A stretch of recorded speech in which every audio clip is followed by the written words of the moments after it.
All right. Do you got a topic at hand? I Uh, can totally start a topic. I'm a topic starter. okay. I was thinking of talking at least if we have like some dead air, where we don't have any lively discussion. I mean, this is July 4th Eve. This is something that libertarians generally see as like a good holiday, like the only good holiday, maybe. Mm. Uh, and the American Revolution, the only even Rothbard said one of only two just wars in American history. Um, I'd love to read Conceive in Liberty one day. That's on my list. I think after I read Human Action, then after I read Ethics of Liberty, I want to read Conceived in Liberty. yeah, that's what I have. I can't spell authoritarian. There we go. It has a U after the A. The pro tip. Yeah, I don't see anything. So I do have Conceived in Liberty in the window for the stream because I think reading Conceived of Liberty is important for dispelling any notions people, libertarians, may have about Yeah. the American Revolution and the founding of America, or America's institutions, rather. That sort of dispels the status and myths about it. And I think the biggest takeaways, having read Conceived in Liberty, is basically like statists have no right to claim most of the good things that happen, and so. Oh, Yeah. you know who I'm related to, right? I think I mentioned it before. They'd be quite relevant to what we're talking about. Okay, who are you related to? Direct descendant of John Adams. Respect. Uh-huh. Well, I mean, I guess a non-direct descent from Sam Adams, which is much more based, but Which is, yeah, much more based. I mean, John Adams was Federalist, but he John was the Adams best was. Federalist. Mm, Who do you was he think was the better best Federalist? Federalist? He might have been. I'd say John Adams during the American Revolution and leading up to the American Revolution, pretty based. He was very important in pushing towards independence. He established the Navy. Let's not forget about Abigail bad. Adams. She was a bitch. No, not in a bad connotation. Are we streaming? Yeah. Okay, wait, hold on. What's my not words to say? No R word. I guess you can't say the R word. No I R mean, word. Sad days. you can. I don't care about cursing. I know that that's like not like algorithm maximizing. I just don't care. I'm not going to censor myself, so I don't expect my guests to censor themselves. Fair. Anyways, she was the best. Probably the best first lady. I mean, what did she do as first lady? I mean, you were just talking about her organization of the women of Boston, which was fine. I mean, I'm not against that or anything like that. And she certainly was a smart woman, but it was all in service to her statist husband. So I don't have that much. I mean, I have respect. I just for say them like as like a woman, she was pretty fucking loyal to his her husband who's gone for several years raising a family, and she was a feminist and she was an abolitionist. I think it was pretty good. I mean, And now to be fair, was she the first Hillary? And now to be fair, I think she's like the only first lady I can think of by name. So like maybe I shouldn't really say she's the best if she's like the only one by name I know. So maybe I shouldn't make those bold claims like Martha that. Washington. Jefferson's first lady, I think, was like his niece or something. I think his wife died before he took office in 1801. And then he married his niece. No, but back in the day, and technically this is still the case, but like if you were a widower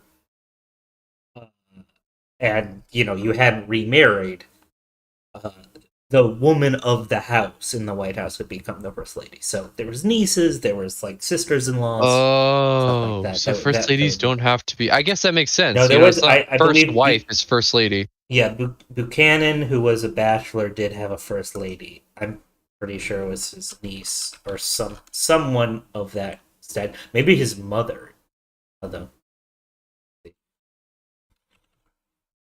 Jackson's first lady in his second term, I believe, was his niece, or maybe his daughter. Well, props to you for knowing that. Well, I know a lot of useless facts. Not useless. I subscribe to your channel so that I can watch history because I like as I mentioned before in like the snake tube, out of the three things about, the main things about libertarianism, knowing econ, knowing libertarian theory, and knowing libertarian history, the history part is probably the one that I'm weakest on. I really want to watch Conceived in Liberty. My dad's a constitutionalist, and that's kind of like my upbringing. I feel like a lot of libertarians come from a constitutionalist background, even though they, obviously have to reject the Constitution. You know. Well, the problem with the Constitution, in the sense of like statism, is it sort of gives you It gave more power to the federal government. it gives you well, yes, in its actual like substance, but the rhetoric used is very libertarian. So if you kind of like are seeking the spirit of the Constitution, what you basically get is like a Ron Paulism.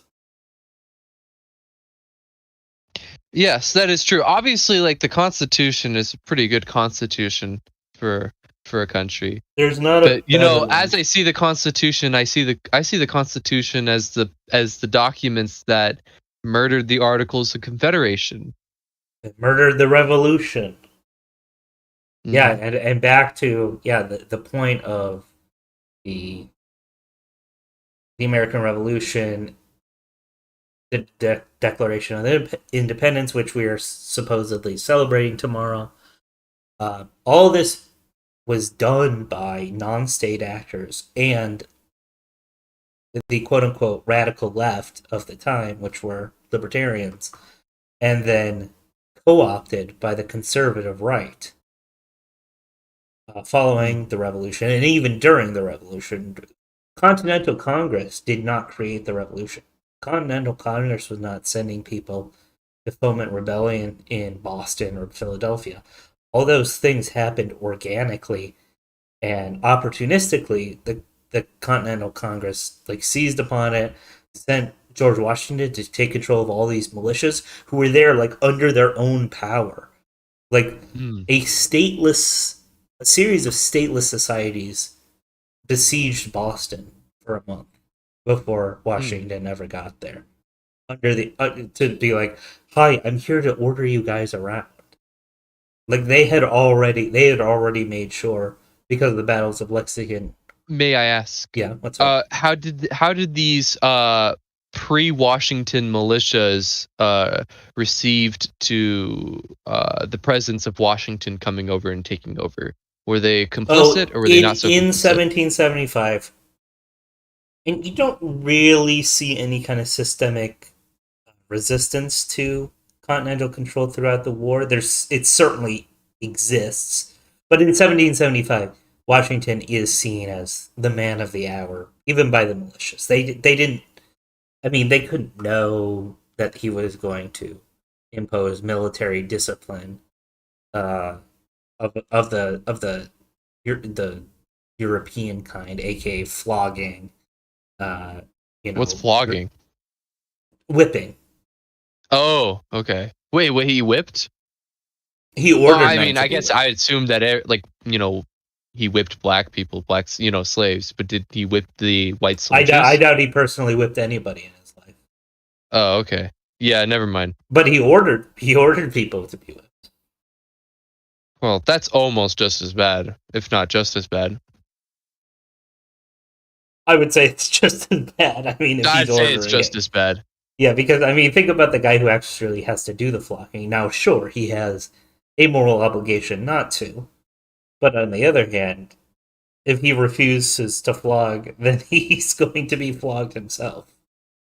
You know, It's just as bad.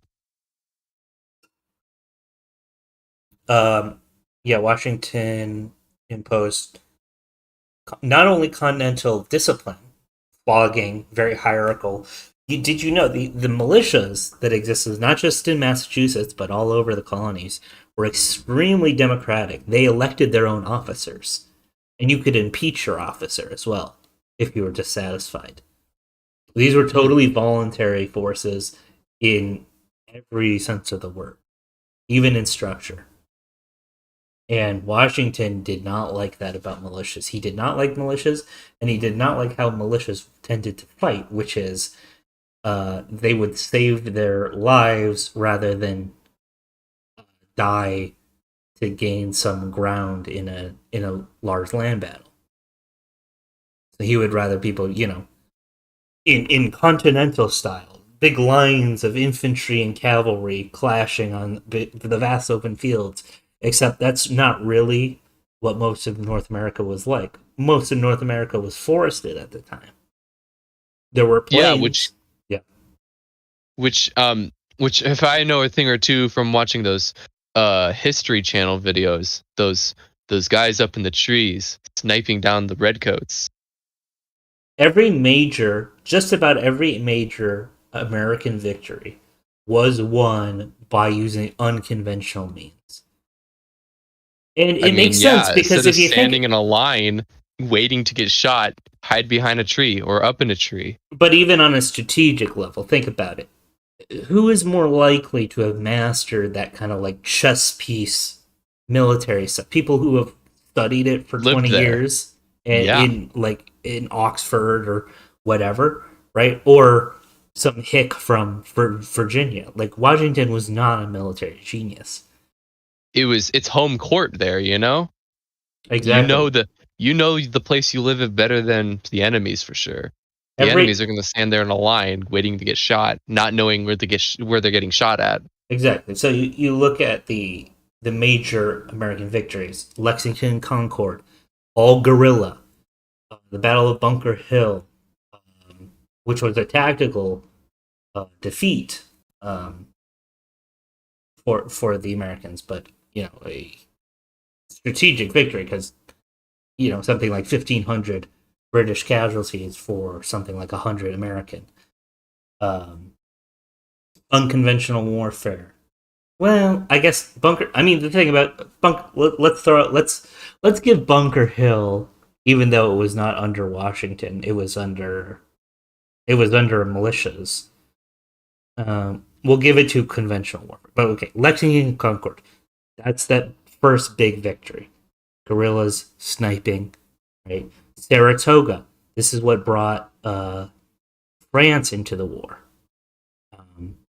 And Saratoga wasn't one big battle. It was a series of guerrilla exercises cutting off the supplies of this great, giant 12,000 man army coming down from Canada. And like skirmishes. Hit and run tactics, stuff like that, until eventually, and the Libertarian Vermont Republic, which was not part of the 13 colonies, also participated in that battle. So there was a Vermont, but it was not part of the 13 colonies. No, because I've a video that's at least a third about this, but. Quickly, there was a land dispute between New Hampshire and New York. This disputed area became known as Vermont. Vermont settlers started defending themselves against New York. Now, New York was the bigger colony, and it was more aligned with the crown. Mm-hmm. So British regulars were sent in to kind of like strong arm the New Hampshire settlers. And this was going on in 1774, a year before the Revolution. And a man by the name of Ethan Allen, which may sound familiar to you, led the New Hampshire settlers in resisting the New York and British forces. that were trying to take away their land. Later, Ethan Allen would be the commander, along with Benedict Arnold, that took over Fort Ticonderoga basically without a shot being fired. One of the most important forts in North America in 1775. Hmm.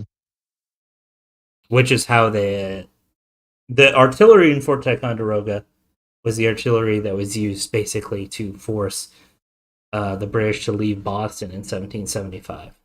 So, very, very much a guerrilla operation for Ticonderoga as well. And even, I mean, and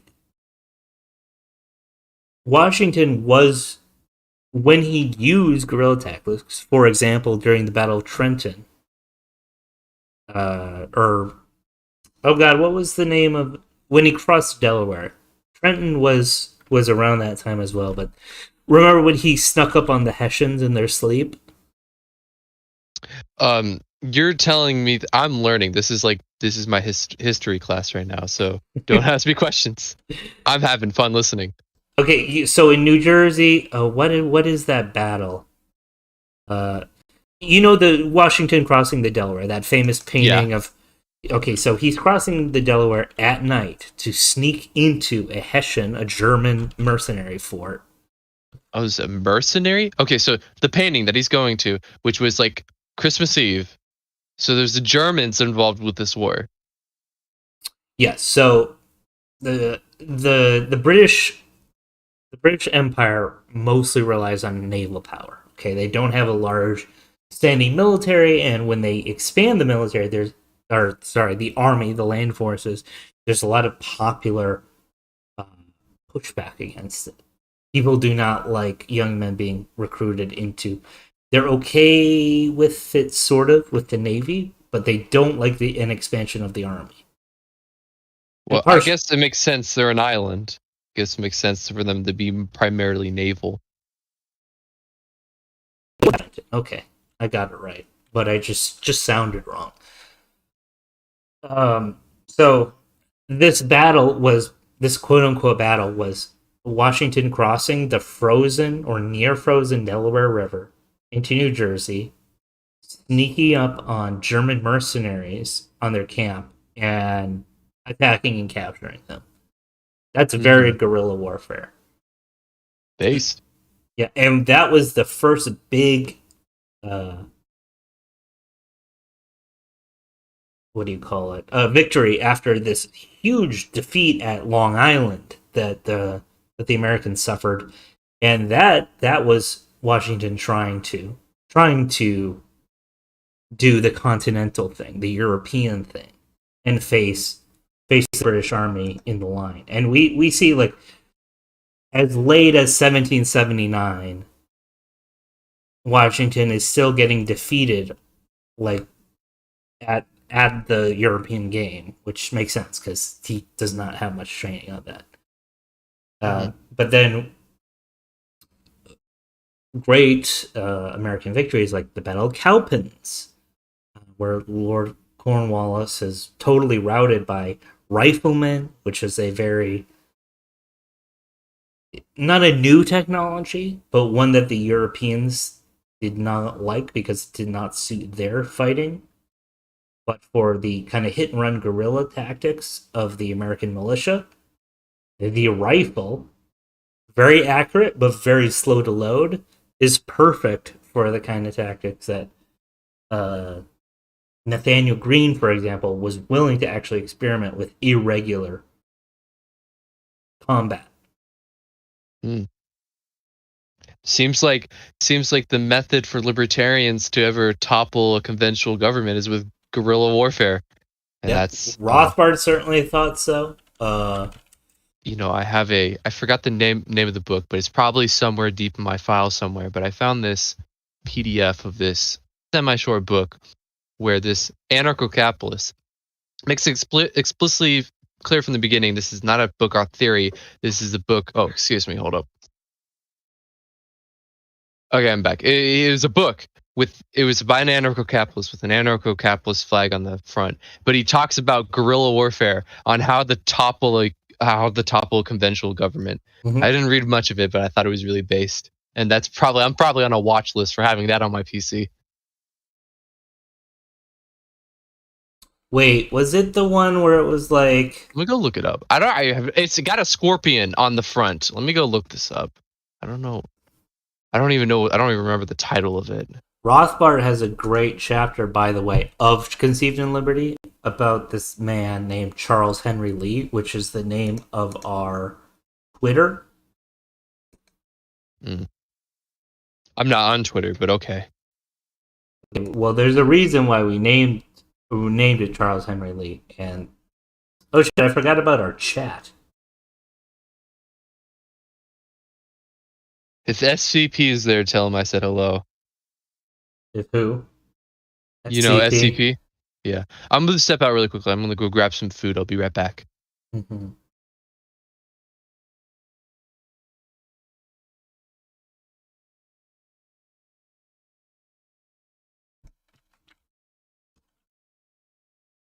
Yeah, Tom Fawns. Yeah, I don't. Maybe you said that before I caught myself. That yeah, Bunker Hill was fairly conventional. I mean, conventional in the same way that Jackson's defense of New Orleans was conventional. Although, well, that's its own can of worms. I think there's definitely things about Jackson's defense of New Orleans that was not conventional. Ben Stone's manual, you say? Ben? I've never heard of Ben Stone.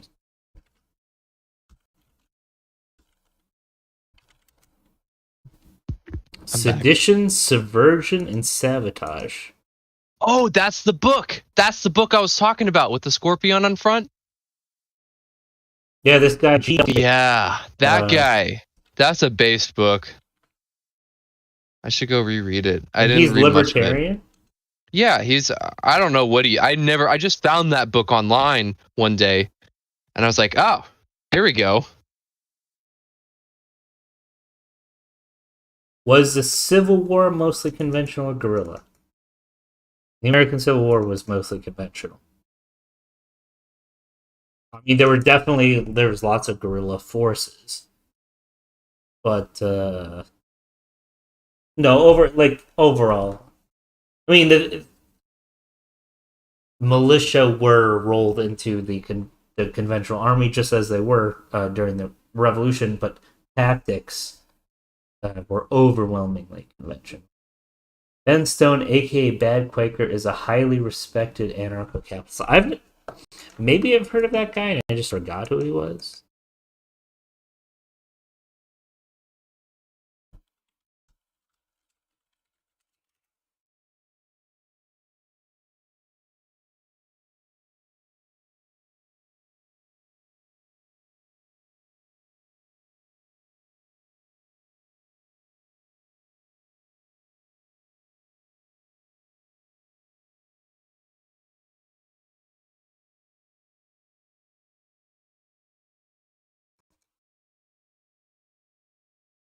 Ben Stone. Well, like Ben Stein, am I right? Let's see. Bad Quaker, huh?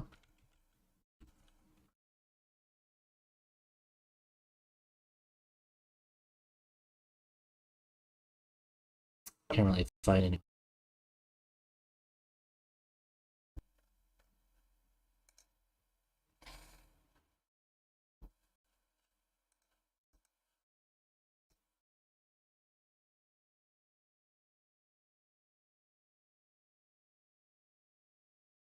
Let's see, did I miss anything else?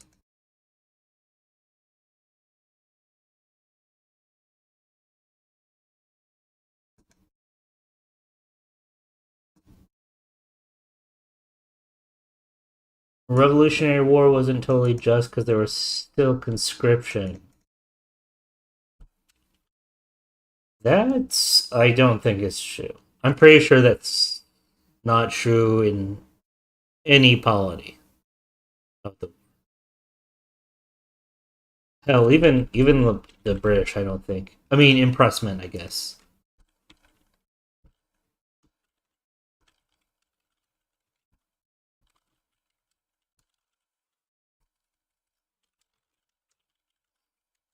I'd either side of the Civil War drop the tactics which won them the Revolutionary. Good question. Um, Tom Fons. It's funny how much Americans won very painfully about the rules of modern warfare and then promptly forgot them to relearn them in World War One.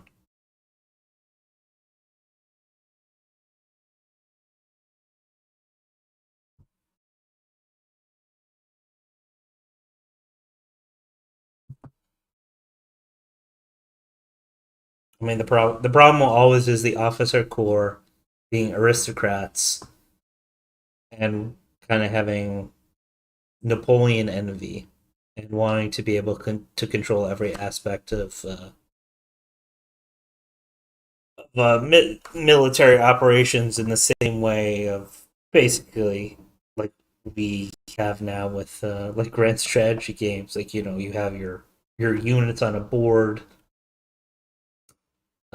You move them forward and back, and there's different values of, oh well, if you have this advantage in troops at this point, you can force a break. Like, unfortunately,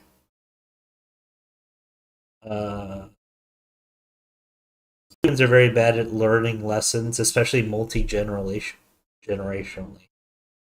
Hello, Golden Liberty. Waiting for somebody to come in. Oh.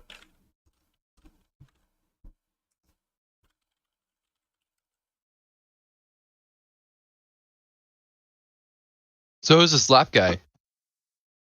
Oh, well, he's been on my channel a bunch of times. Oh, is he the one that was recently on that video of yours about Singapore? Yeah, he's done one in Singapore, Hong Kong, and Taiwan. And Iran. Yeah. Yes. Was there one about another video about? Oh, and Lappin's with the Scottish independence. Oh, the Scottish. I haven't seen that one in a long time. That was a pretty early video. I watched part of it. I was about to refer to. I can't remember something in South Africa. Current event. Excuse me, I burped. I just ate a burger. I forgot. Never mind.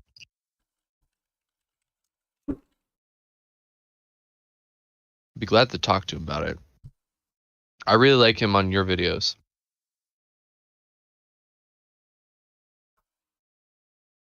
If it gets back online, then maybe you can.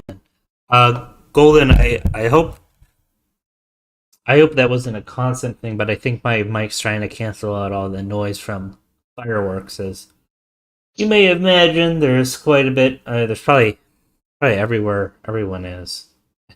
I heard one firework today. How was it? Do you live in like an urban area? Suburban, yeah.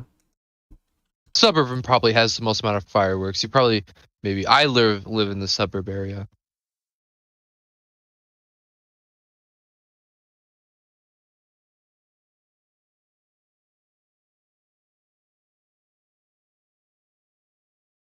I literally thought, I was like, why is there construction? Because there is a development near my place.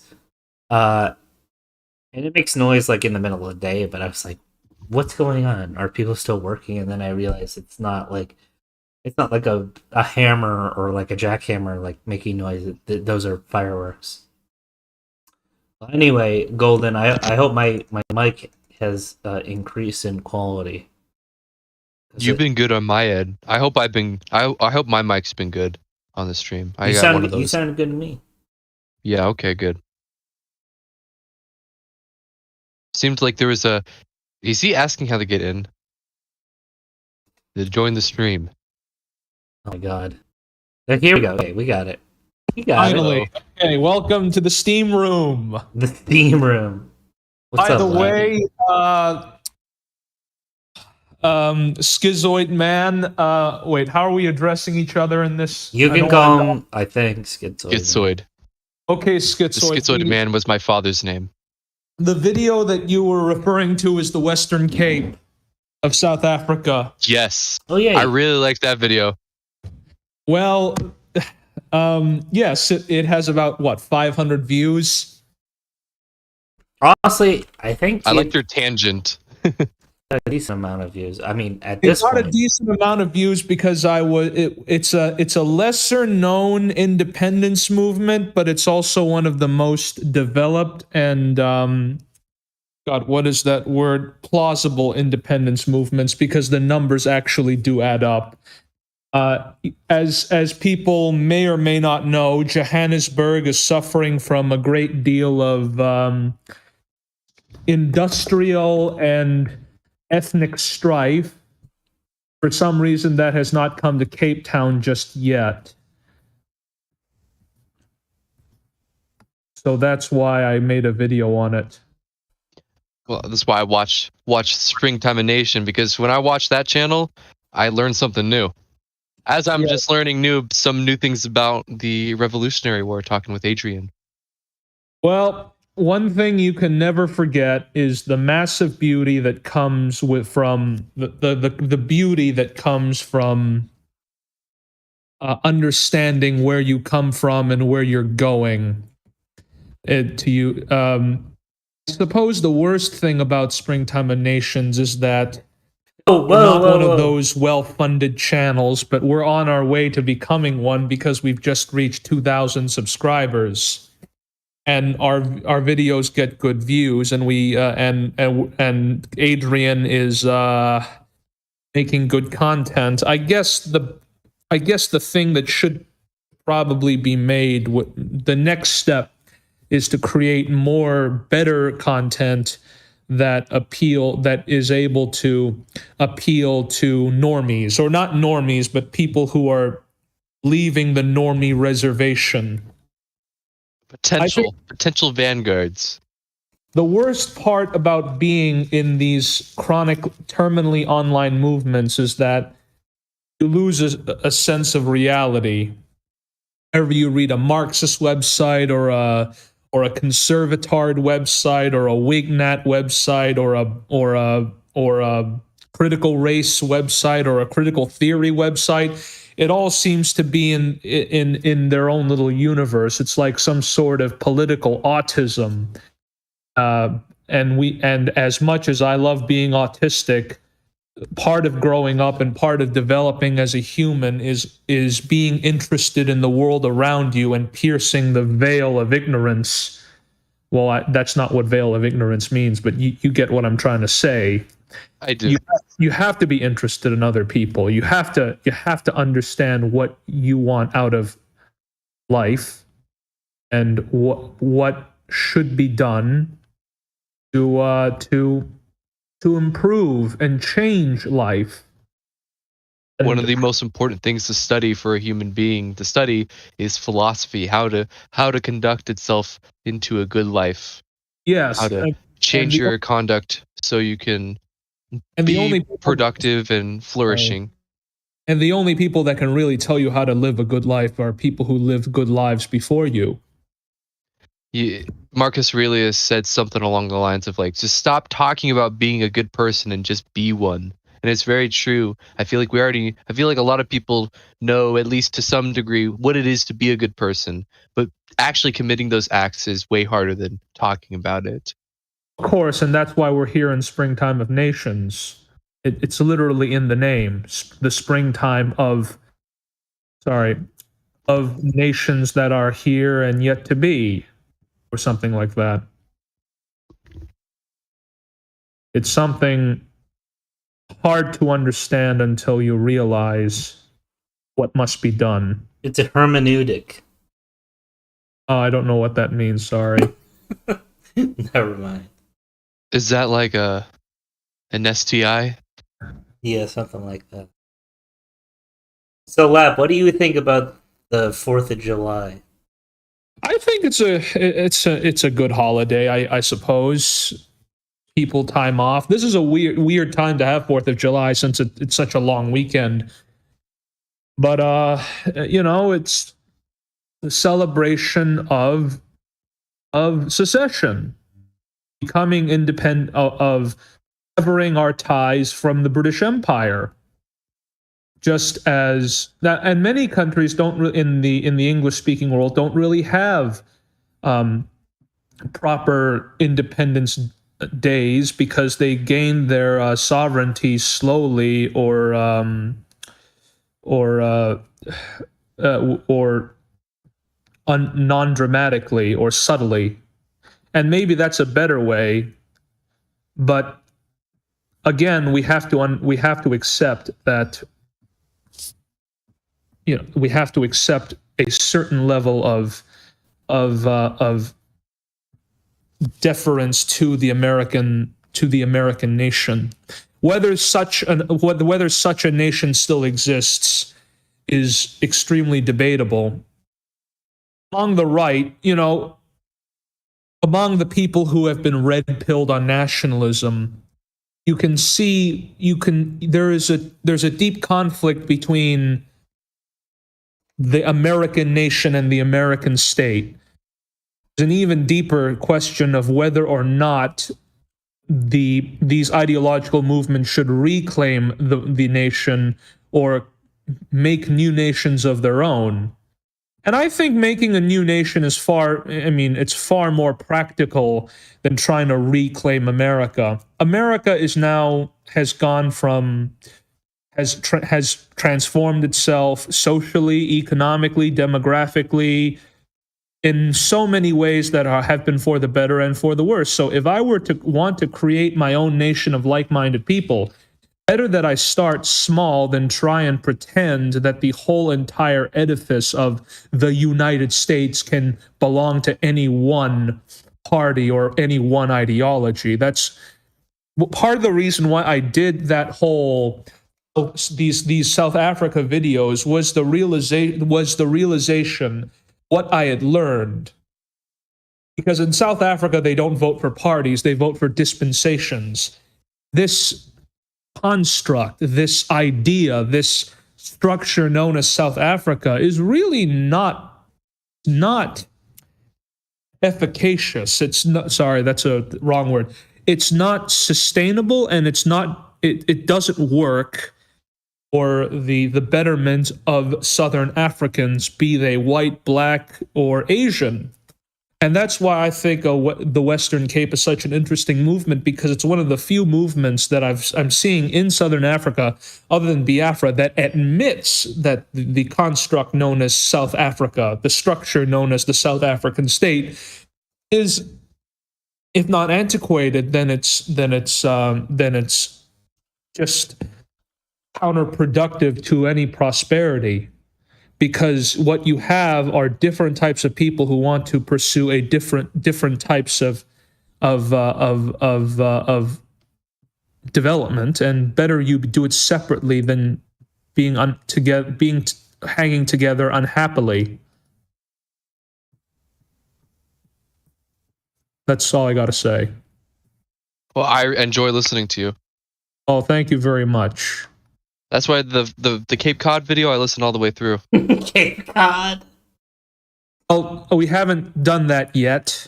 We haven't done Cape Cod Independence yet. No. I'm not going to comment on my own stupidity. That's all right, man. No. It's a man. There's only 4 capes in the world, and everyone gets them confused. Cape of Good Hope, the Cape of what? There's one in South America. I can't remember. There's Cape Cod, and then there's you got Cape Cod. Mm-hmm. The one with the shrimp. Well, okay. I take your point well taken, Lap. And I used to do this too, and observing the 4th of July as kind of a secession day. It recently came to my attention that the 2 oldest liberal republics at least constantly existing liberal republics, are the United States and Belgium. Belgium, celebrating its independence in 1830. I don't happen to know the date of their Independence Day, but I must assume, are one of the few European nations to really have a quote unquote Independence Day, whereas obviously Britain, France, Spain, Portugal, etc., will not have an Independence Day in that sense. Well, what can you do? In many ways, Independence Days. I'm quite agnostic on the concept of an Independence Day. I really do prefer secession. Hello? Hi. Yes. I really do prefer secessions that are peaceful and gradual. Sometimes, not all the time. The problem I have with America is that it's now become so imperial, nothing can really stop it. Sometimes. I mean, what can you do? You really do.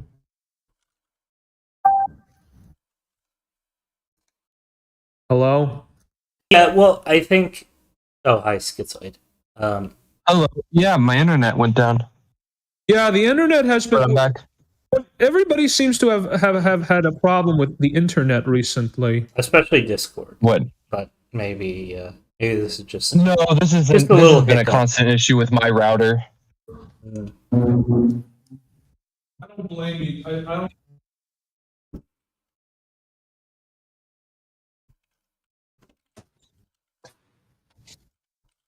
We pull out the old headphones and earbuds. Sorry about that. All right, we got a super chat here. Can we talk about how hypocritical the crushing of the Whiskey Rebellion was?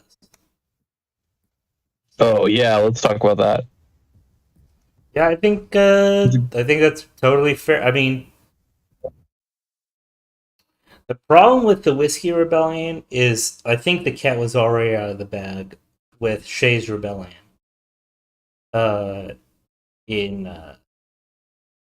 In 1780, what was it? 1785, 1786, where there was already calls for kind of like a continental army to crush the rebellion of pissed off farmers and veterans. So that by the time that the Whiskey Rebellion rolls around, what is it, 1791? Is that right? Memory serves, 1791, 1792. Basically, there was... Oh, 70... As late? Okay, it was 1794, which, yeah, that's quite late. Or... Hold on. Let's look at the date of the disbursement of the Whiskey Rebellion. Let's see here. Meeting at Whiskey Point. No. March on Pittsburgh. Militia expedition. Oh yeah, it is kind of interesting to point out that this was not a standing army. This was a collection of state militias that went to crush the rebellion. Still bad, but if we think about how far we've come, in that, like, if this happened today, obviously, the federal government would directly crush it with a standing army. Whereas in 1794, the idea was, oh, this is the states collaborating together. Whereas that would absolutely not be the case now.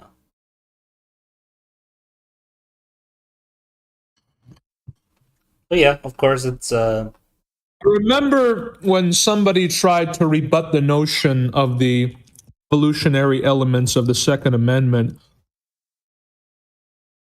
by citing that the police officers and state militias could very well defend a movement or would put it down anyway Are you saying it's an argument from basically like, oh, how are you going to defend yourself? Oh, you have a rifle versus like a fighter jet. In that And like sense, more refined. more refined, more maybe archaic, I suppose. Uh, That argument has been around a long time, right? Like, what are you gonna do? Oh, your musket against all these giant ships of the line. well, here's the thing. The Taliban was one of the least well-armed groups in the beginning, and then they got better. I don't even know how they defeated the United States Army, but it shows it's possible to defeat. I mean, they took massive casualties. I mean, the Taliban of today is so different just because they took 50% losses of like units and stuff like that. Like there's complete turnover of who's in charge at this point. So many people were killed. I mean, the U.S. military is very good at killing people. Most major if you're the hegemon, you're very good at killing people. The problem is, are you good? Are you better at killing people than your opponent is at recruiting people? That's what we lost. That was the I think it's America's very own border war or Bush war. Exactly. The apartheid regime had an exceptional army. Yep. And their own indigenous armaments arms industry that really put a lot of other people to shame. I mean, yes, that the apartheid regime gained quite a bit of IP theft. I mean, intellectual aid from Israel, yes, but eventually they knew how to manufacture these weapons themselves, almost even under sanctions. And they still lost the border war because they lost the political battle. They could. I suppose if there was some sort of alternate reality where you had this irredentist regime, apartheid regime, Afrikaner nationalist regime that could decide to fight and murder Nelson Mandela and all that, you'd still have a country. But if you don't win the political battle, I mean, you can have the best army in the world, you'd still lose. And I guess what really annoys me about secession sometimes, there are not a lot of cases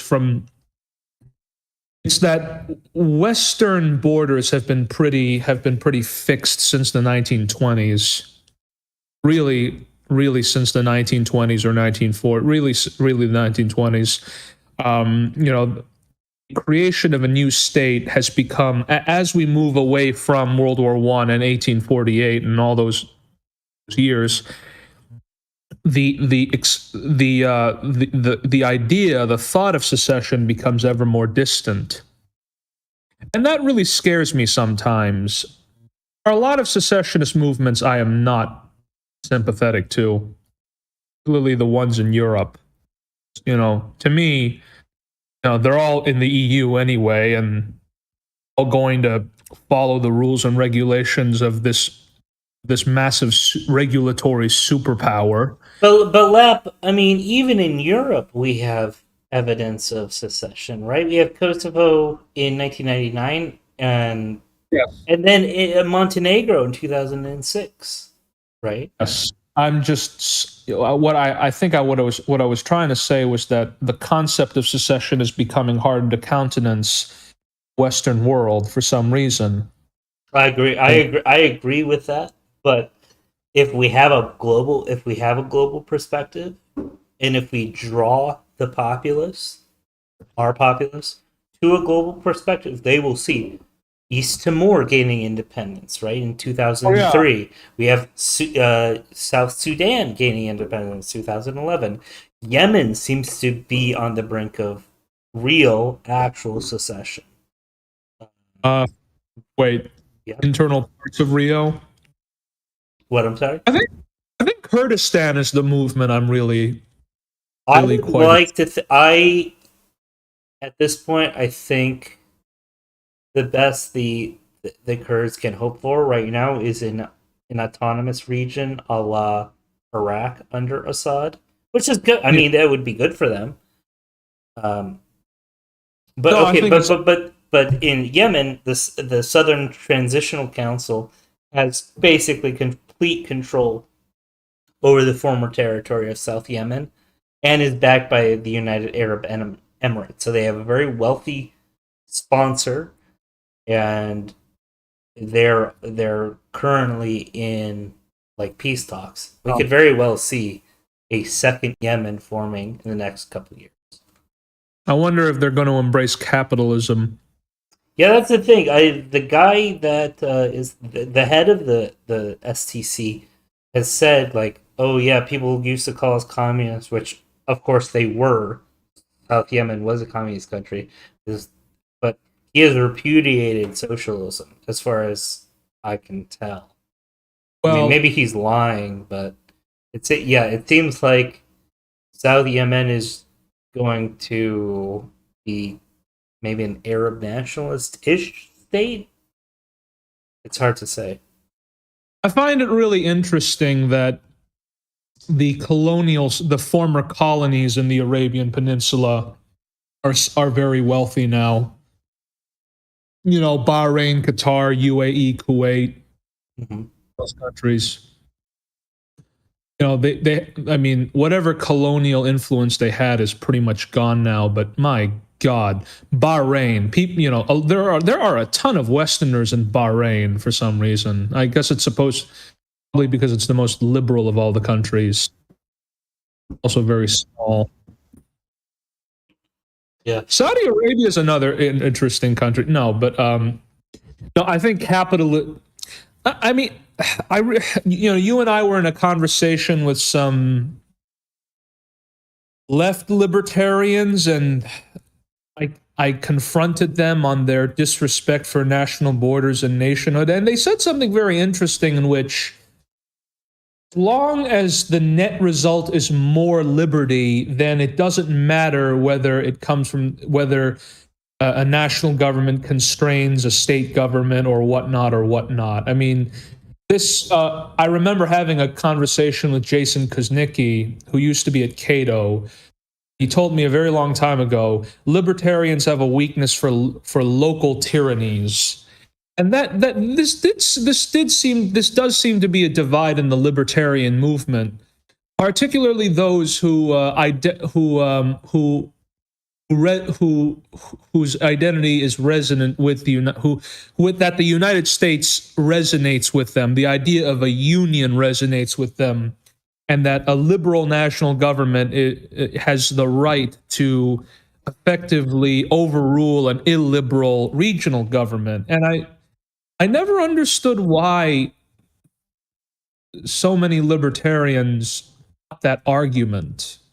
I suppose it is actually consistently libertarian, because libertarianism is supposed to be the love of liberty is the highest goal. But on a practical sense, it never really seemed that rational to me for a strong centralized government to basically overrule regional or sub-state or local governments for their transgressions or whatnot. That never really computed with me, but I never had a good argument against it.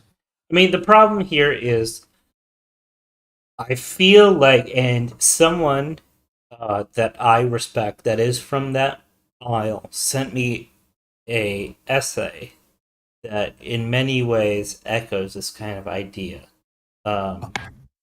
Specifically on the idea that if a libertarian is going to be quote-unquote anti-war, that there's an implication that they are therefore pro-sovereignty, right? That other nations should not meddle with the dealings of other nations. And his warning is that this becomes sort of a respect for the actual rule of people by the state. And I understand thinking there's a threat there, but I mean, the alternative for the average layperson to isolationism is interventionism. Unfortunately, there's not a large capacity for nuance among the general population. The fact, if I may input, the fact of the matter is, even if I like the idea of going to other places and liberating other places in a romantic ideal sense. The fact of the matter is that the wars are funded by taxation, and simple the matter of the fact is that we as libertarians are against taxation. I wouldn't mind voluntary groups going out and helping for secessionism across the world. I would never support interventionism, even if it's like for a perceived good guy on the world political scale. No, simply for the matter of fact that it's funded by taxation. Liberals make this huge mistake sometimes of making, which is actually very strange. The case of Woodrow Wilson is strange because he's often credited with the phrase "make the world safe for democracy." But one of the 14 points in his address was that you had to respect the self-determination of countries, which kind of seems contradictory, to be honest. It ultimately is contradictory. Yes, I mean, it would be. I mean, to his credit, he seemed to chafe against the French and British efforts to take away German populations from their polity, right? Austria and Germany losing the Sudetenland, Silesia, Schleswig-Holstein, Eupen and Normandy, etc., etc. That wasn't Wilsonian for sure, and at least he was at least consistent enough to not like that. No, I think this is I have noticed that Americans can be quite duplicitous about secession. No secession for me when it comes to Northern Ireland. I mean, the United States has had a pro-Irish unification stance in all but name for much of my life, and now with Biden, I mean, it's basically explicit. And it pisses me off. This is not, it's not unethical, of course. The United States pursues its interests. But you cannot demand the United Kingdom send a battalion to whatever war you want in Afghanistan and Iraq, however effective those battalions may be is of debate, and then say, well, you know what, the Northern Irish, the Protestants should fuck off now that there's a Catholic majority. You should consider unity, also Brexit, blah, blah, blah. I mean, if the United States is so vehemently not unionist, vehemently sovereignist over its own territory to the point where secession is just assumed to be unconstitutional because of a war rather than any part of the Constitution, then we should not be telling other countries how they should be constituted. It's the President Clinton made a speech against Quebec independence in 1995.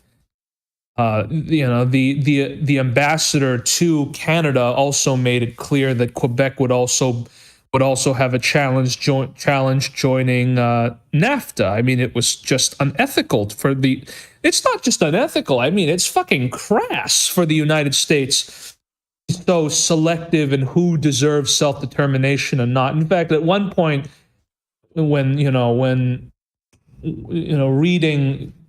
read or when you learn about America's attitude towards Taiwanese or Hong Kong independence, I started saying, nope, self-determination is only for white people. But even then, not even all white people, but some white people, particularly those who have a strong lobby within either one of the parties, particularly the Democratic Party. And I just find this absolutely noxious. I mean, this is, you either support self-determination in everything, or you don't support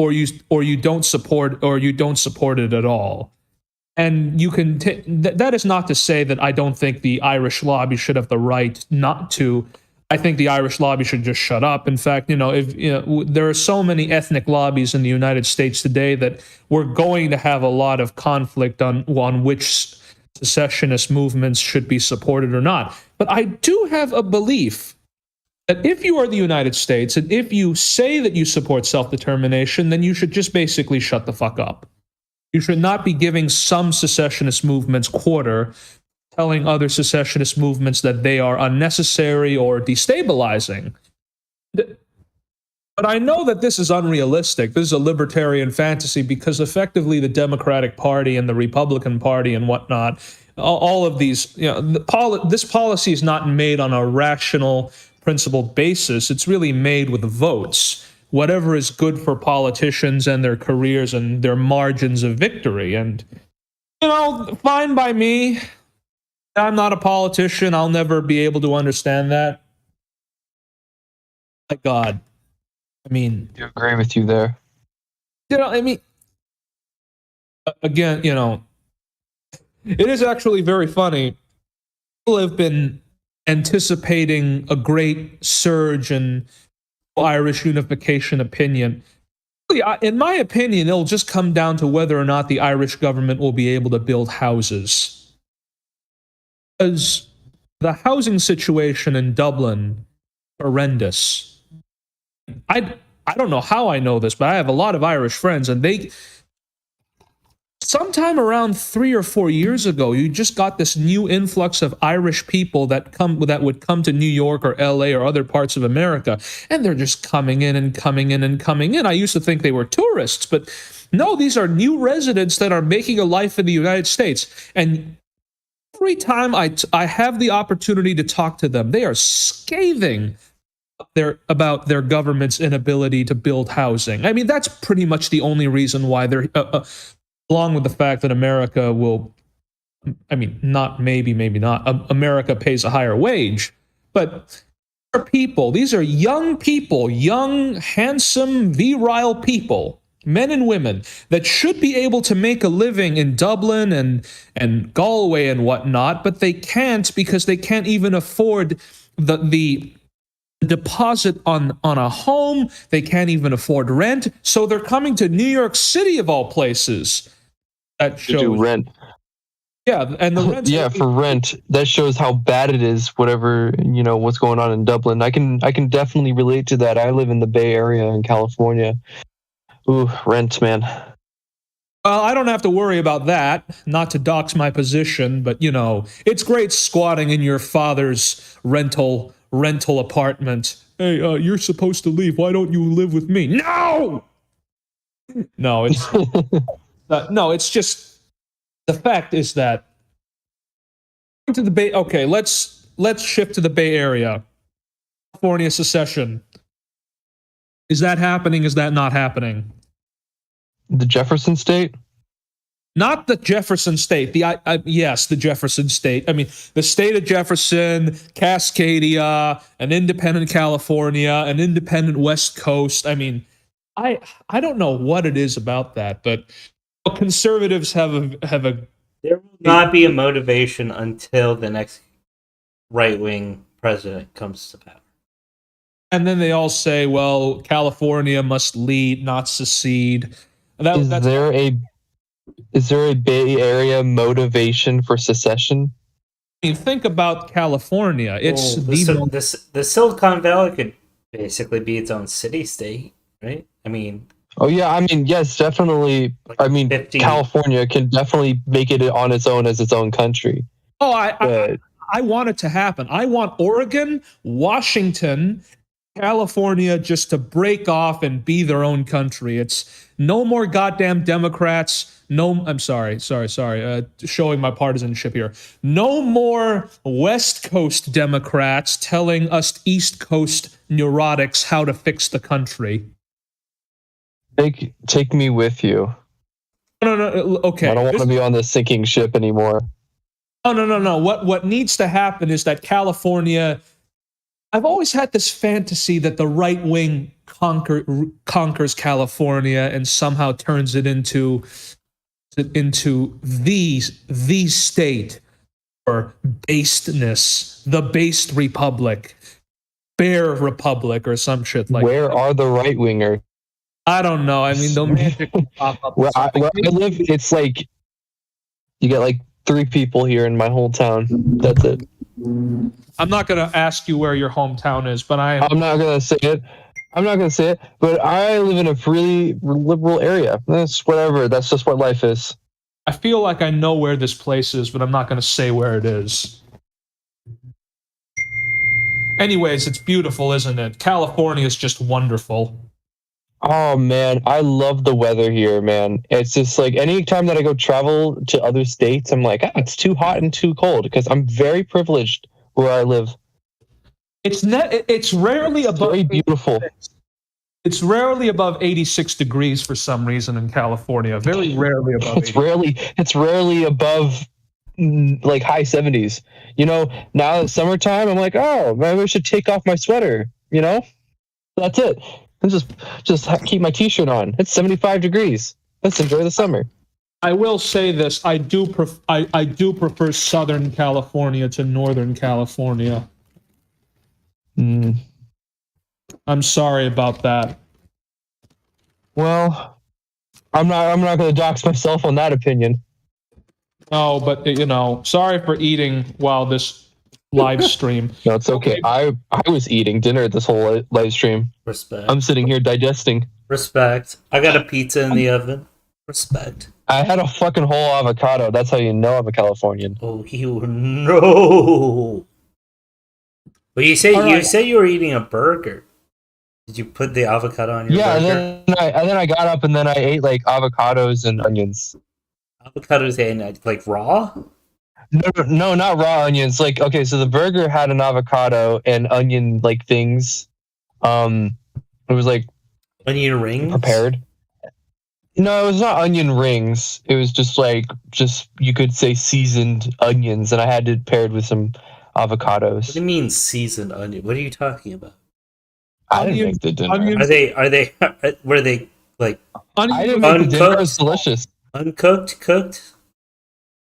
No, it's cooked. Okay, so like caramelized, food. Like a grilled No, it's more onions. like caramelized. Yeah, it was like definitely like caramelized. Okay, I can fuck with that. And then with some avocados, it was whatever was on my burger. And then I went back downstairs to go get some more food. And then I just took the toppings, like the caramelized onions and the rest of the avocados. I put it on a plate, and then I ate that too. Respect. I tried to stop spending money on food because I keep spending money on food. I'm like, maybe I should not spend my life savings on the next Arizona can again. Let me like just eat stuff from the fridge, you know? Try to be good on that. Horrible with money. What are you eating, Lap? Sushi. Respect. Oh, I want sushi. Oh, I was talking to Galazar like right before this stream, and he said he hated sushi, and now I'm like, okay, I'm gonna have to block you now. I just liked sushi for a long time, and then I realized that it rocked. Oh, I love sushi. I can see why people don't like it. It's if you don't like gooey shit, it's gooey, and like if you don't like gooey stuff, and like it's fish and rice and flavors, I guess you could say it's an acquired taste. But I love sushi. I take sushi over any other food. I mean, I just love sushi so much. I guess. But sushi is a very good treat because sushi is really expensive. So it's like just a treat. My second most favorite food is like burritos. I eat burritos almost daily. I make my own burritos. I love burritos. Anyways, go ahead. Do your talk. The most important video I ever made was probably the Orania video. Though it wasn't actually about Orania. It was about secession and since we're all on the center right or not on the left. It was strategy to create our own self-determination.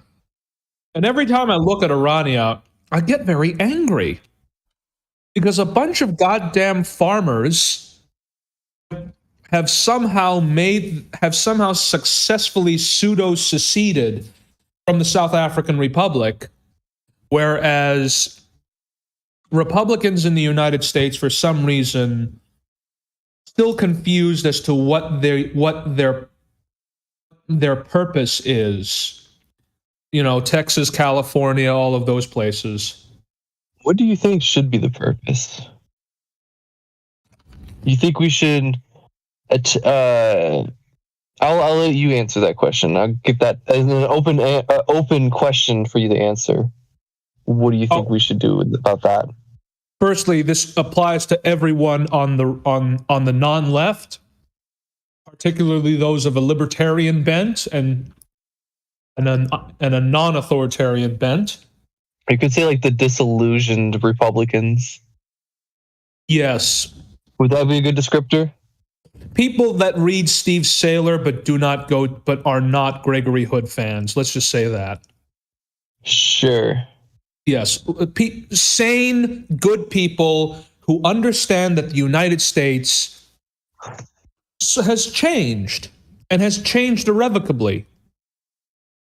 You have a lot of Republicans who have effectively gained a level of power not seen in a very long time. And the first Republican trifecta that had such power like this was Utah in 1985. Now, of course, I have a lot of things to say about Utah, but I am very confused as to why they refuse to countenance a soft separation.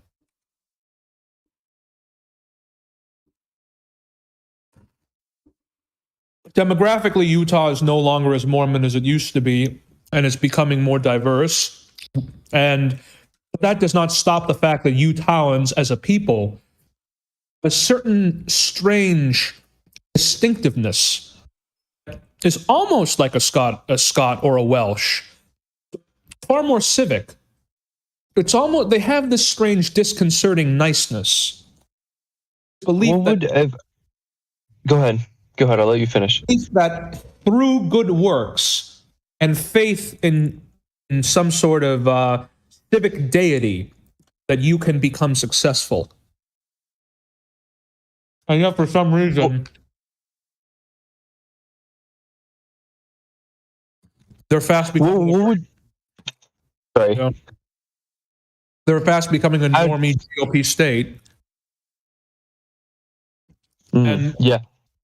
The states that are doing the most, the states that are structurally autonomous, just Texas and Florida, really Texas, is now going through a conservative counter-revolution, whereas Texas has been stagnating for a bit now as to how they want to govern themselves, and they're probably going to become more competitive in the years to come, especially if Trump is reelected, or if Trump somehow keeps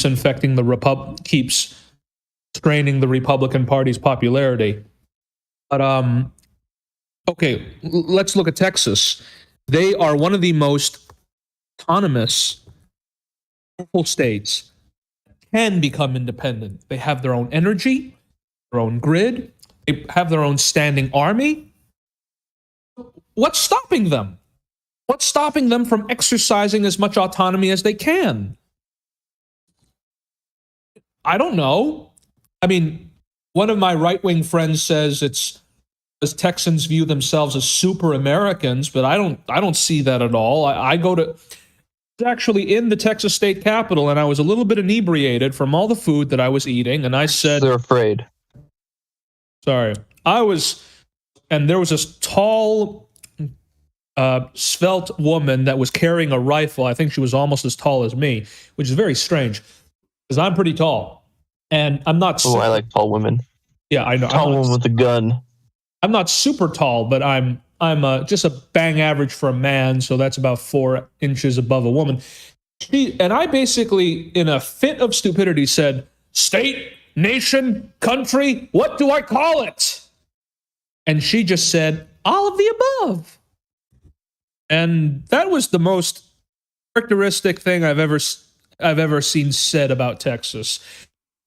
They have a sense of consciousness of national consciousness that is not apparent in many other states. And you go and you look and you read the newspapers and you talk to Texans, and the first thing is, no, I don't believe in secession. Secession is bad. And you're already practicing it. You already act like you act as if you are cognizant of your separate nature, and for some reason you're loyal to effectively a country that does not like you and is trying to change you, that constrains what you can do. Do you get equalization payments from the United States? No, you're the ones paying in. So what reason do you have to stay in the United States beyond a certain sense of family and faith? And rationally, there's not much. Would you say that it's more about Texans being more afraid about the consequences of secession, or more about their love for the whole American nation? Liberals, it's the former. For conservatives, it's the latter.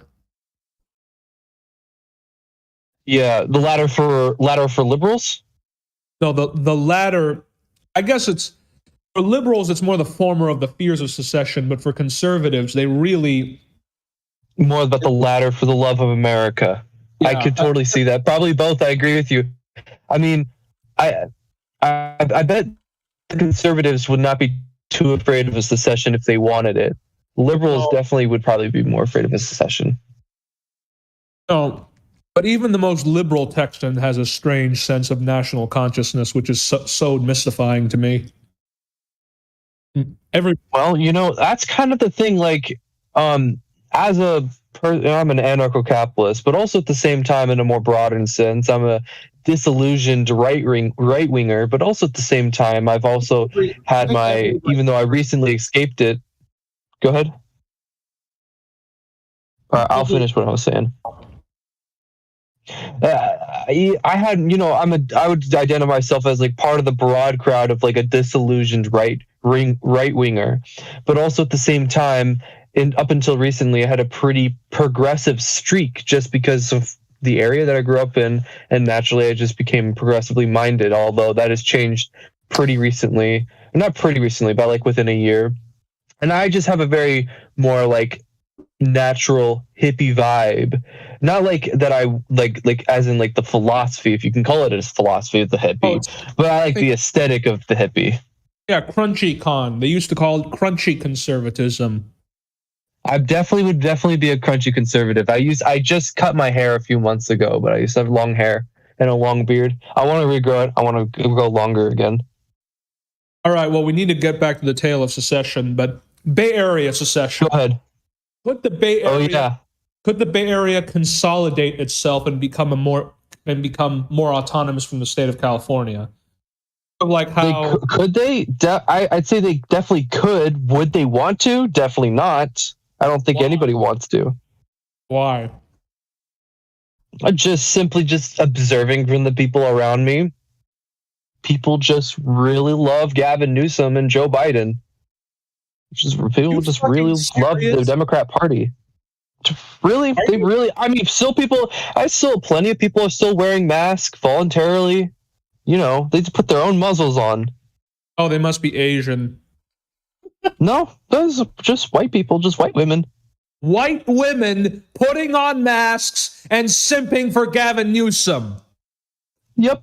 Yeah, this pretty much sums it up. Oh, it highly That sounds like an audio clip. White women putting on masks and simping for Gavin Newsom. I do not understand the attraction of Gavin Newsom to women. Yes, he is handsome and he has a very cool voice. He is either an idiot or a liar. Well, he's both, definitely both, and probably all the white women in California are also that too. Well, I mean, I just don't understand. I'm gonna do a Gavin Newsom impression. Go ahead. What is wrong here with Gavin Fornia? As long as I rule it, I mean, it's just fucking. Look. The only decent governor in my life, in my long life, not long, 26 years, observing politics was Brown, and he was the governor from the 1970s.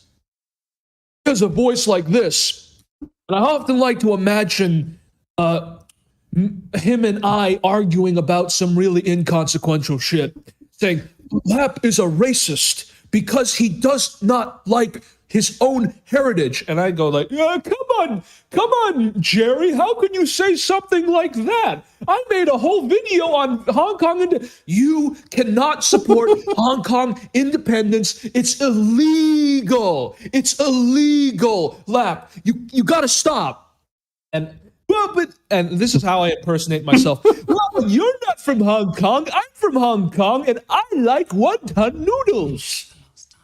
You know, that's I mean, that's I just, is it the virility? Is it the sexual attractiveness? Is it the fact that even conservatives? I mean, think about. I don't even see he's not even handsome. He looks terrifying. He looks like a supervillain.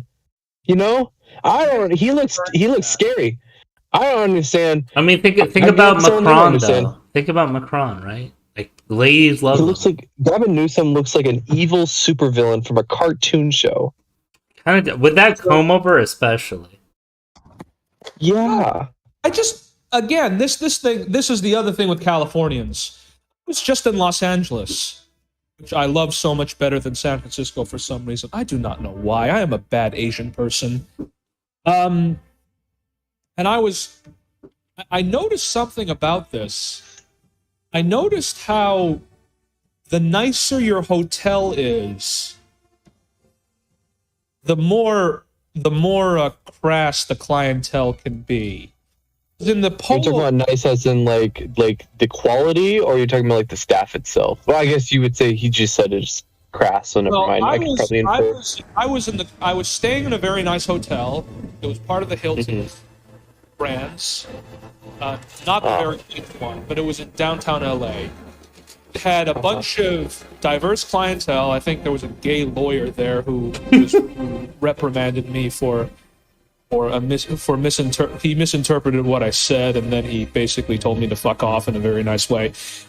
It's once you go into the really nice hotels, I was having breakfast at the Polo Lounge. Entire staff were experienced, good looking, and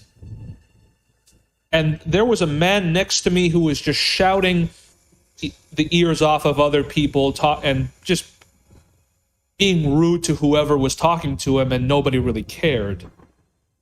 And he was just allowed to be. I assume he was staying in the property. That was something very strange about California. But I digress.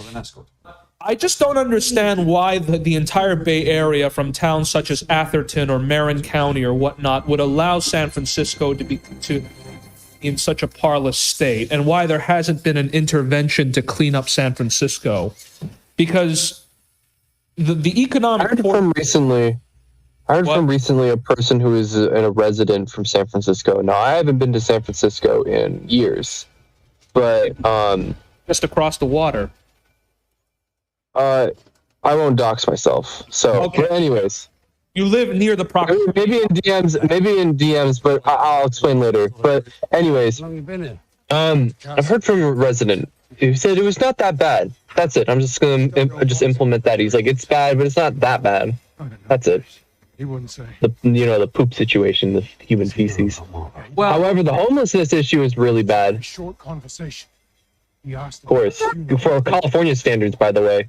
The low quality of state-level governance in America really is... It's both revealing and quite infuriating. Of course it is infuriating. How are we going to get an independent California if people keep voting for dumb fucks like Newsom and not smart fucks like me? Just kidding. I'm never going to be a politician. But I want to be a politician. Never. I don't... I go ahead. Yeah. No, keep going. The thing about I recently contacted my state chapter for the Mises Caucus. But also at the same time, like, I thought it'd be cool. It's like, oh, what if I just ran locally for council, whatever? I just don't want to accept the blood money, the taxation. And I do believe that we can achieve some short-term goals, just, libertarian legislation here and there. But our freedom will never be achieved through the political means. Political means is the means of exploitation. Frankly, and in that respect, I'm probably more of an agorist. I'm not completely one, but I got that spot for it. Just don't go into violence. Marxists can be truly violent. No, I'm not a terrorist. Never terrorism. Don't resort to terrorism. I believe in civil disobedience. If you read the book, by Henry David Thoreau. Taught us peaceful means are the only way that we're ever going to get somewhere. Not even just secession, but something as simple as an enclave. What do you mean by peaceful? Well, what would you say is peaceful? Like, I don't encourage terrorism, but I do encourage self-defense from the state. The Orania video, I keep talking about all of these. Oh God, I promised Adrian Shepard not to talk about Orania so much. No, okay. This is not. It's good. We should talk about Orania. Orania is peaceful. Okay. So the Dutch-speaking South Africans of European extraction decided to end their short quest into an armed insurrection. What they decided to do, as the state was degenerating sometime in the last 8 or 9 years, was, which was always inevitable when you have a Marxist party take control, was to effectively form enclaves. Not enclaves, but they're not technically proper enclaves. You have to be very rich to live in a place like Centurion or Sandton, which are kind of like a city's worth of only the Upper East Side. But what they are trying to do is build their own secure communities and become gradually more autonomous. And Orania is sort of the the model for that. It's the picture. It's the poster boy or the poster girl for an autonomous Afrikaner community. And I think that we should apply this to the United States. We should have our own Oranias, whether you want to live with American Indians or German Americans or whatnot. As you know, German Americans came very close to forming a secessionist movement in the 19th century in the Midwest. But that sounds cool. Yes, but not everyone can be like Orania, where it's nearly self-sufficient and there's a critical mass. Some places can only be neighborhoods, like independent neighborhoods like Santa Monica. So if I were an American libertarian, that's ridiculous. We should find ways to build new suburbs in which we exercise, I hate that word we, where libertarians exercise a high degree of autonomy that becomes more profound as We will not. this is inevitable as the United States starts degenerating Without a casino. horrendously. And I know many people think it won't, but there's a good chance it will. So let's think of it like an insurance policy. Yeah. I think this is probably the best way. I think the idea of the Free State Project is our insurance policy. I don't like the idea of all our eggs in one basket, but I would really highly value, not for just political strategy, but also just for my personal values at the same time, to have libertarian neighbors that would like to not see my enslavement. All my peers around me would love to see my enslavement. And that makes me feel uncomfortable, of course. I'm going to be very honest with you. I have a very dim view of the Free State Project. It should be a lot more successful than it is. I believe, yeah, definitely. I just have a dim view. I'm very glad the Mises Caucus has taken over the LP. But, obviously the LP has been a clown show. Well, that's the thing. The clown show thinks we're the clown show. Yeah, of course, but they're wrong. They're wrong. I think maybe they're not wrong. There's plenty of clown showness in the anarcho-capitalist I like the space. Mises Caucus. What I don't understand about the Mises Caucus is I don't understand why the Mises Caucus No, not the Mises. There's this classical. Are you thinking of liberal. something else? Yeah, the Oh no, yeah, Class- no, I'm not talking about them. they're basically the LP establishment trying to regain the LP. Hmm. No, I just don't really think there's going to be a huge challenge to get to 1 or 2% again in the next election. Because I don't think that these percentage chasing candidates are worth it at all. It should not be about percentage changing at all. But that's the KPI that the Libertarian Party has defined itself as for much of its existence. Now, I have been in a couple of Zoom meetings with my state chapter for the Mises Caucus. It seems from the chairmans that I've spoken of is that their goal is not percentage chasing on the national level, which I do appreciate that. Well, that's good. I guess, and I have a little bit more faith in the Mises Caucus. I mean, I have a lot more faith compared to the previous iteration of the Libertarian Party. We'll see how the Mises Caucus do, but they're Austro-libertarians, like some real fucking libertarians. Great. Austro-libertarianism is great. Right. We should not, as libertarians, real libertarians, capital L libertarians, I do not believe in much compromisation with the lolberts. Well, the thing about the libertarian movement that really irks me sometimes is its confusion of ends and means. Go on. I'm curious to hear that. Ron Paul, that's what got, like everyone who was born in the 1990s, he's what got me into libertarianism. Yeah, he might be the most important libertarian we have had so far. For a very long time. Right next to like the great thinkers like Mises and Rothbard and Hoppe. Mises, Rothbard, Hoppe, maybe Ayn Rand. Let's say that we could throw Ayn Rand in there too. No, actually, definitely, I definitely throw Ayn Rand. Not as in like the core of the Austro-libertarian movement, but as in the general liberty movement. Definitely Ayn Rand. I always wondered what Mises would think about how Mises. You do probably a comment on it. He died in like the 80s, I think, maybe like in 81. So he definitely would have known of Ayn Rand. You could probably Google it. There was this attempt to effectively rebrand Mises as some sort of international liberal who believed in who would probably be super woke. That was always humorous because if you look at Mises's whole life, he was. Why would he be woke? No, I mean, yeah. Who's saying that Mises is woke? The late Steve Horowitz tried to brand him that way, and other people.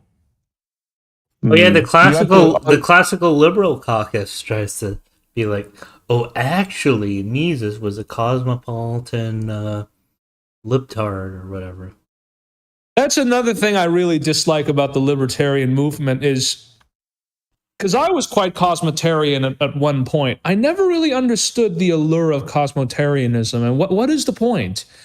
If you want, okay that you can inform me with a good definition because I kind of forgot that word. Cosmotarian basically means cosmopolitan libertarian. Okay. Nations don't exist. Peoples don't exist. But traditions are unimportant.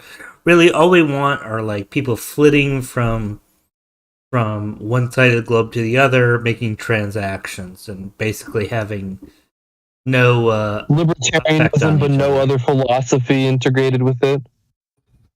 Yeah, is that what you mean? I guess the problem with cosmotarianism is that a lot of them, cosmotarians such as Brink Lindsay and that guy who started Niskanen, they had this huge obsession with trying to work with the left. Because Sam Bowman also had that phase when he joined the Liberal Democrats in Britain. I guess we all had that certain phase in 2015 or so. But the problem with libertarianism and the left is that the left, more than any other ideology, depends on force. Right also depends on force, but there are limits to how much you can force a person to live a right-wing lifestyle. Whereas if you're forcing a person to live to abide by leftist norms and leftist creed, the force is pretty much unlimited. Which is why a lot of scarily right-wing people hate libertarians. They view us as the patsies, the people who legitimize and aid in the leftist in the last 60 years of leftist takeover. But no, I mean, the whole point of libertarianism is non-aggression. To me, that is. Yeah. To me, I mean, there's a problem. There's a problem when You include status. there's a the biggest Can I give you maybe a reconciled definition of libertarianism that I like to formulate? Yeah, what is it? And it might be, off topic from the secessionist conversation we were having earlier. But if I may take it down this route, topic. you got it. That's my permission. I like to split up libertarianism into two camps: lowercase L libertarians and capital case L libertarians. And what I would like to say, capital L libertarians are people who believe in the non-aggression principle. But what I mean by the non-aggression principle is in a more broader sense of non-aggression, because I know that there are minarchists, and I used to be one briefly, where the minarchists who are coping with the non-aggression principle, they want a state that is voluntary. It's totally in contradiction. And well, the difference between a minarchist and an anarcho-capitalist is 6 months. That's what I like to say. But at the same time, I do know that there are minarchists who want to reconcile the non-aggression principle with the state. So I'd include some minarchists to the capital L libertarians, which are the libertarians who believe in the non-aggression principle. And then I'd say the lowercase L libertarians would be the more liberty adjacent, such as, classical liberals and the other minarchists. I'll let you speak. Liberalism is kind of useless at this point. As a word? No, as not even as a word, but as a position. Liberalism is not only useless, it's nearly impotent at this point, because the state has amassed such huge powers in my lifetime of, the ratchet effect and all that. That's not to say that there was this anarcho-capitalist utopia in the 19th century or the 18th century or the 17th century. It's that ever since the rise of communism, classical liberalism has always seemed to try to accommodate through its pluralism. It's almost tried to find a way to bring back a pre World War I status quo, and it's just not working. People have been trying that for ages. For them. That's in the past, the far past. Yes, and I think part of the allure of secession is that it really does break down the state into sizable chunks. Smaller states? Yes. 1,000 Liechtensteins. I mean, 1,000 Liechtensteins is pretty damn great. I don't know if it can work, because there will always be city-states that are more powerful than others and consolidate and rule other city-states. What was the Delian League if not the Athenian Empire? Well, I mean, that's debated. I mean, I don't know what that means. The Delian League? We won't go into it if you don't want to. Never mind. The Delian League is, this collection of city-states that they formed to fight Sparta. Oh. When you said Delian League, I imagine a cartel of sandwich shops. Oh, well, cartels can be delicious. Okay. When it comes to sandwiches, of course. I mean, kind of limited. I mean, there's a sandwich shop that's probably part of a hotel near my house. Hmm.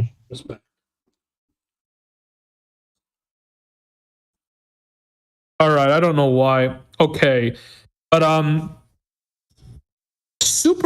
the reason why I talked about the Bay Area forming a super region is that it could really it could either be horrendous, where it just leads to the consolidation and of centralization of power out from San Francisco or Marin County, or it could be something to break up California into more surmountable journeys or such whatnot.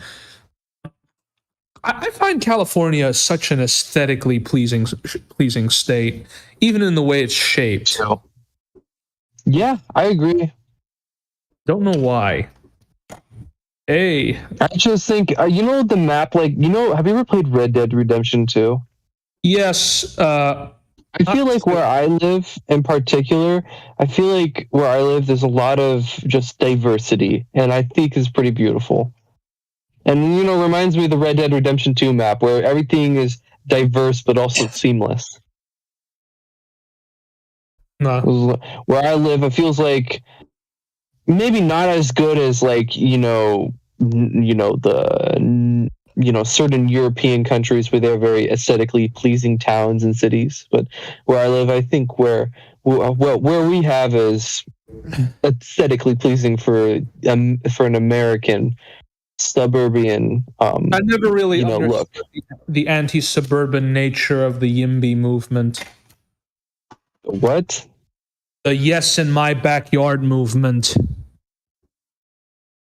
Oh, well, you mean like we support BLM here sign on our front lawn? Are you talking about that? There's a lot of signs around here like that. No, it's we support BLM and we want ever greater, ever taller, ever more condominiums on vacant land.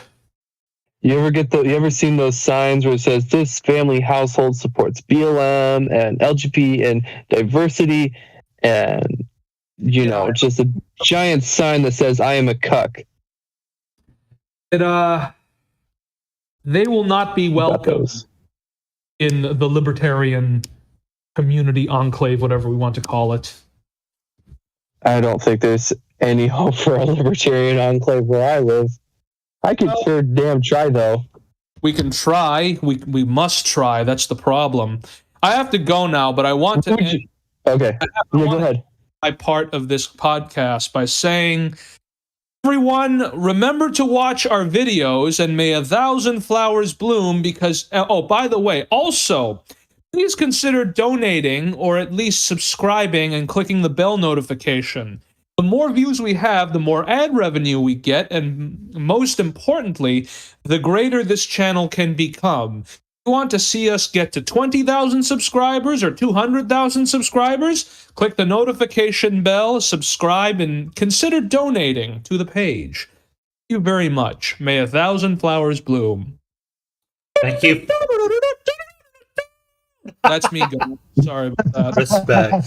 Thank you, Lap. That was funny. See you, Lap.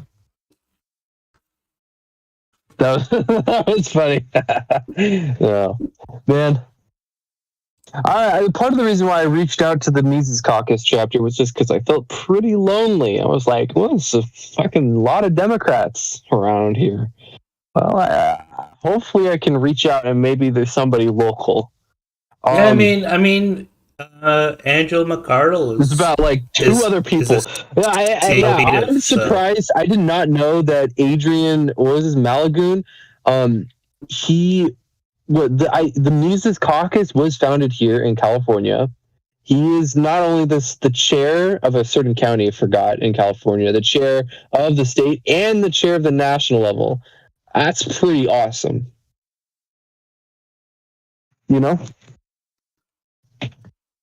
Wait, who's the chair of the Mises Caucus? Heiss? The chair of the National Caucus, his name is Adrian Malagoon, but he's also the chair of the California Caucus, and he's the chair of a certain county here, too. So he's wearing three hats at once. I was going to be in a Zoom call with him, but he had to cancel it. 3 hats, huh? Does he like Team Fortress 2? I've never played Team Fortress 2. Are you serious? I am dead serious. I've never played Team Fortress 2. It's free, bro. Team Fortress 2 is past my time. You old timer. It's not. It's not past your time. I know. I'm making a joke. But no, I never played Team Fortress 2. How dare you? I just never had a reason to get into it. I'm not really into any video games right now. Yeah, the only video game you're into is flying planes. That's been a lot of fun, yeah. I don't was going to think- take a flight I don't lesson think today, any, but I was sleep deprived, so I canceled it. I can't think of a video What were you game gonna that's say? more exhilarating than actually flying a plane. It is like a video game. You know, I will say, when I'm flying an airplane, video I'm like, game "Huh, is it's better, like flying right?" Video game better? What do you say? But better. Yeah, but better. Potentially risk. It's a lot of fun. I'd say my favorite part of flying, right next to just cruising and just enjoying the flight, is landing. I'd say landing is quite a challenge. What about doing but a I've been getting loop-de-loop? better and better at it. It's like a arcade game, and I'm like trying to get my high score, trying to get the better landing. What about doing a loop-de-loop? And it seems like one of those things, like when I first started flying, it felt like landing was something that was like something impossible. How do you land an airplane? It's one thing to take off from an airplane. It's another thing to land an airplane. And that's still true. It's definitely way more difficult to land an airplane than to take off with an airplane. But now that I'm getting pretty close to my solo endorsement, which I should have been taking my exam right now, but honestly, I spent about 2 hours doing my open note exam, and I guess I'm like semi almost done with it, but I'm going to stop and maybe do it later in the week. Whatever. I'm in no particular rush, I guess. And plus, even if I did get my solo endorsement, I'd probably still be a little bit afraid of that. My solo endorsement is what it sounds like. You know, I get the endorsement to fly on my own. Yeah. Pretty cool. I hope that I can make this a career. I don't know if I've mentioned this to you before, but I have color blindness, and so I can still get my private pilot's license, which is the license you need to fly under VFR rules. But in order to legally make money, in order for the state to allow you to make money, you need to get a certain class of a medical, and I don't have that class medical because I failed it because I'm partially Dutan red-green colorblind. And I have one more shot at this. I wonder if they're working on like surgery for that. Would you consider Surgery for getting... colorblindness? Yeah. My question is that why am I allowed to be a pilot, but I'm just not allowed to make money? The reason why the pilots, the reason why this whole issue with like being a pilot is sort of like the issue with like a colorblind electrician. You know, you need to differentiate between the different colors in wires, and so that's why electricians cannot be colorblind. And so with the same thing with a pilot, if you lose communications and you need to communicate with the tower, the ATC, the air traffic control tower, you can communicate them by sort of rolling. Rolling is like imagine like a line through the tail to the nose of the aircraft, and you like roll. So you use that with your, like, you imagine your wings wobble back and forth. Sure. And you communicate that with the tower, and they'll activate a light gun at you. And they'll give you certain powers of patterns of red and green to communicate to you what the traffic is like and if you're allowed to land or not. Also, at the same time, airports have beacons where they shine certain lights to show you if it's a military airport or a civilian airport. And so if it's at night, those beacons will be on and it'll tell you. Anyways, the point of all of this is that if you don't know the light gun colors, well, that's a serious risk. And I'm like, that's understandable, I guess, even though we live in the age where my dad has mentioned to me this before. My dad's a pilot. He's like, I could just call ATC on my phone if I lose communication.